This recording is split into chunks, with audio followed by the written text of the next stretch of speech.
एकटा महेशवाणी छै, सुनू। ई की केले गौरी, ई की केले गे, ई की केले गौरी, ई की केले गे, एहना बुढ़बा संग, एहन बुढ़बा संग कोना रहबे गे। ई की केले गौरी, ई की केले गे, एहन बुढ़बा संग कोना रहबे गे। घर नहीं छै, नहीं छै घरारी, घर नहीं छै, नहीं छै घरारी, नहीं छै एक बीत बारी, नहीं छै शिव के एक बीत बारी। ई की केले गौरी, ई की केले गे, ई की केले गौरी, ई की केले गे, एहना बुढ़बा संग कोना रहबे गे। एहन बुढ़बा संग कोना रहबे गे।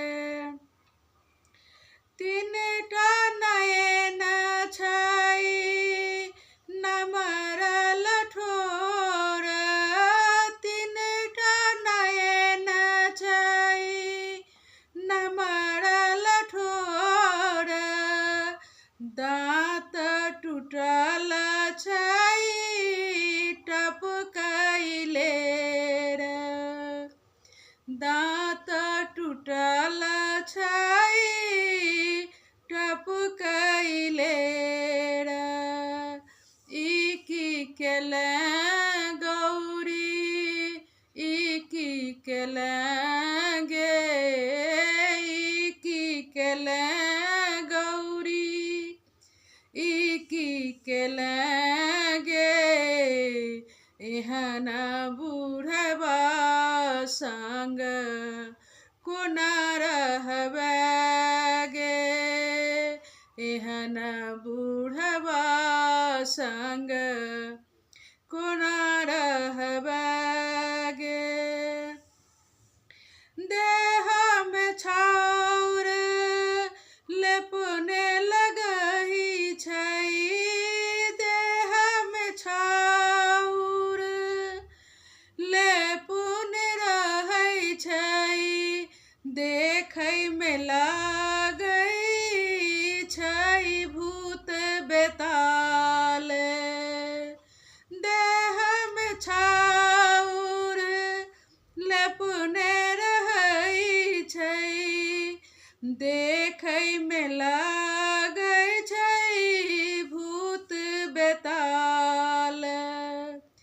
नित दिन बसहा पर करै छै सवारी, नित दिन बसहा पर करै छै सवारी, भांग पीबी कऽ रहै मतवाली,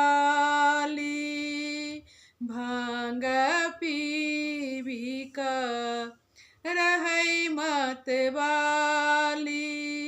ई की केले गौरी, ई की केले गे, ई की केले गौरी, ई की केले गे, एहन बुढ़बा संग कोना रहबगे एहन बुढ़वा संग कोना रहबगे